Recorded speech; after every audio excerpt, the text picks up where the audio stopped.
Ir ši pasaka yra paremta 3 mūsų dėstytojų pasakojimų motyvais, tai Eugenijus Jovaišos, Eimanto Karvelio ir Mindaugo Tamošaičio pasakojimų motyvais. Smagaus klausimą ir žiūrėjimą.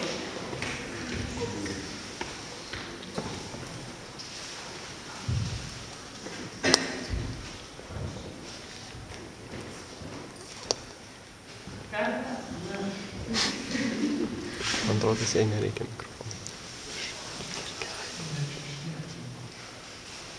Vienas su vienas.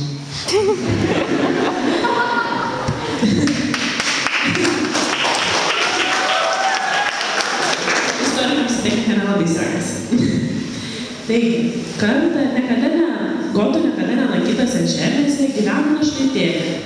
Namų neturėdama, ji vis laudėsi pasveikinus. Tai siuvėja, tai namų darbininkė, tai žąsakalė, ilgų mergaitė buvo. Vis jautėsi vieniša ir be vietos. Vieną dieną mergaitė išėjo skalbti rūbus ant ponios ir ežere išvydo netikėtą nematytą dalyką – skęstantį princą.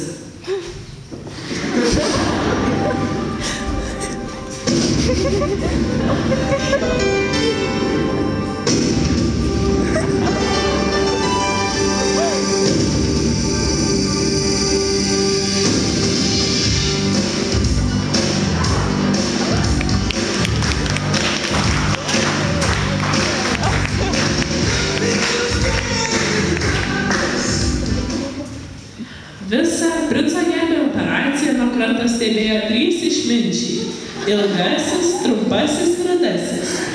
Jie dėl savo per didelio visko išmanymo norėjo išsakyti savo išmintį. Žinojau, kad gelbėtojais filmuoja šitą sąjungą.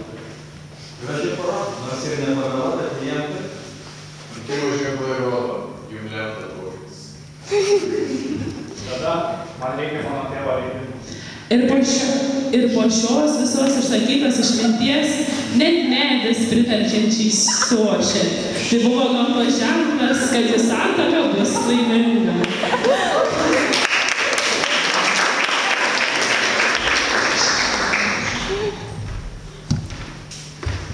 Ir iškeliavo jie į princo gimtinę paprašyti princo tėvo leidimų.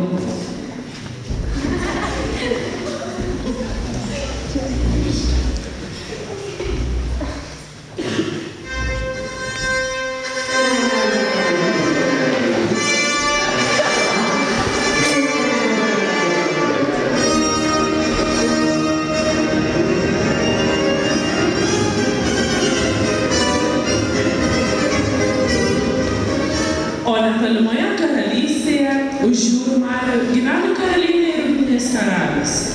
Bet jie buvo labai nelaimingi, nes karalienė turėjo didžiulę paslaptį, kuri tuojau bus atskleista. Jūsų ekscelencija, mano karališkasis tėve, aš atvykau prašyti jūsų leidimo man vesti dar vieną žmoną. O ji bent kilminga? Ne. Vai, negali skubėti jų vestuvių, tu net ne jo tėvas. Duodės pinais?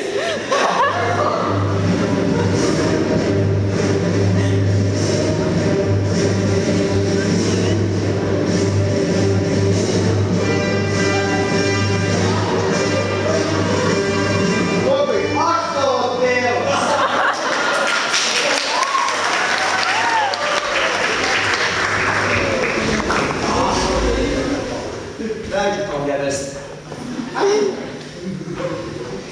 Ir tada įvyko didžiulės gražios vestuvės, po kurių jie visi ilgai ir laimingai gyveno.